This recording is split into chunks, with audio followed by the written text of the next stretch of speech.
नए नियम पास किए गए हैं उस पर सुप्रीम कोर्ट ने रोक लगाई है, उसको एबियंस में रखा है और सुप्रीम कोर्ट ने अपनी पावर्स को एक्सरसाइज करते हुए अंडर आर्टिकल 142 जो यूजीसी रेगुलेशंस 2012 हैं उनको इन ऑपरेशन किया, उनको प्रभावी किया।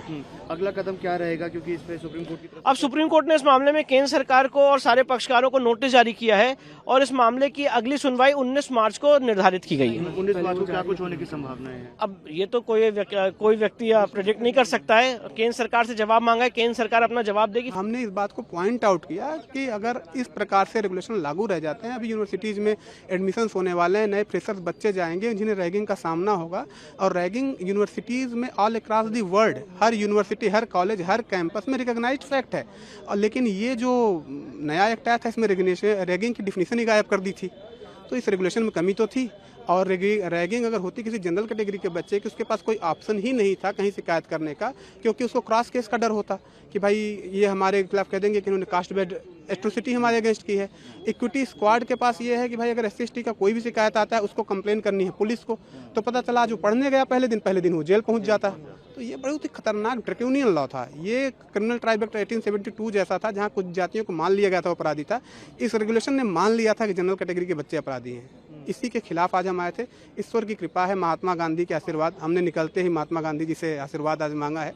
आज उनकी ही कृपा से सत्य की जीत हुई है। और सत्यम जी, अब अगली तारीख कब मिली है? अगली तारीख 19 मार्च की है। 19 मार्च की जी। ठीक है। केंद्र सरकार से जवाब मांगा गया? केंद्र सरकार से जवाब मांगा है। केंद्र सरकार को इशारा कर दिया गया है कि आप इसमें सलाह लीजिए, इसमें और विद्वानों से करिए, और ये नहीं चलेगा रेगुलेशन, और ये रेगुलेशन जाएगा। हमारी कोशिश है ये रेगुलेशन पूरा जाए।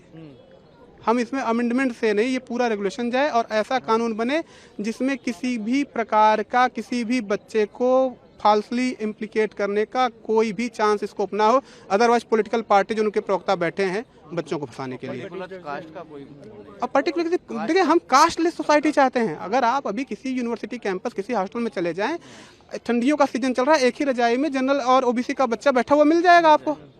आपने ऐसा बना दिया कि जैसे जी यूनिवर्सिटीज डिवाइडेड है। मतलब क्या सोचा इन्होंने, खैर ईश्वर जाने। देखिए, हमारे 3 सबसे इम्पोर्टेंट मैं कहूँ पॉइंट थे। पहला जो 3C सेक्शन है, उस 3C सेक्शन के अंदर जो कास्ट डिस्क्रिमिनेशन की बात की गई थी, उस कास्ट डिस्क्रिमिनेशन के अंदर जनरल कैटेगरी को एक्सक्लूड कर दिया गया था और सिर्फ 3 कैटेगरी SC/ST और OBCs को रखा गया। इसका मतलब कहीं ना कहीं ये मैसेज देने की बात की जा रही थी लगातार कि जनरल कैटेगरी के लोग जो हैं वो इन 3 जो कम्युनिटीज़ हैं, कास्ट हैं, इनका सिर्फ एक्सप्लॉइट करते हैं, जो कि हमारे साइड से ये था कि ये गलत है।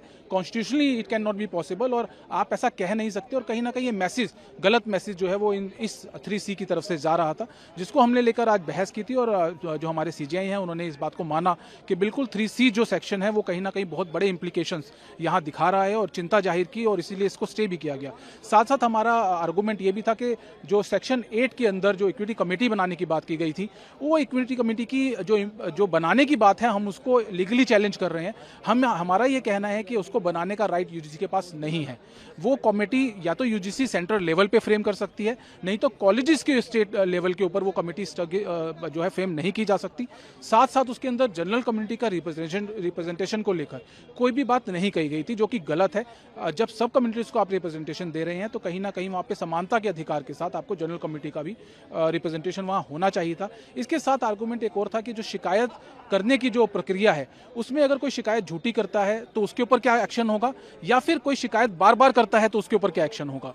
तो इस चीज़ को लेकर भी यहाँ आज बात की गई और CJI ने इस बात को माना कि बहुत सारे फॉल्स हैं यहाँ पे जिनको भरने की जरूरत है। और इसी को लेकर एक सजेशन CJI की तरफ से आया। उन्होंने ये कहा है कि एक कमेटी यहाँ पे गठित की जाए, जिस कमेटी के अंदर जो लीगल एक्सपर्ट हों वो होने चाहिए, जो एकोमोडेशन हो वो होने चाहिए, जो सामाजिक कार्यकर्ता हैं जो इस सस्पेक्ट के बारे में नॉलेज रखते हैं वो होने चाहिए।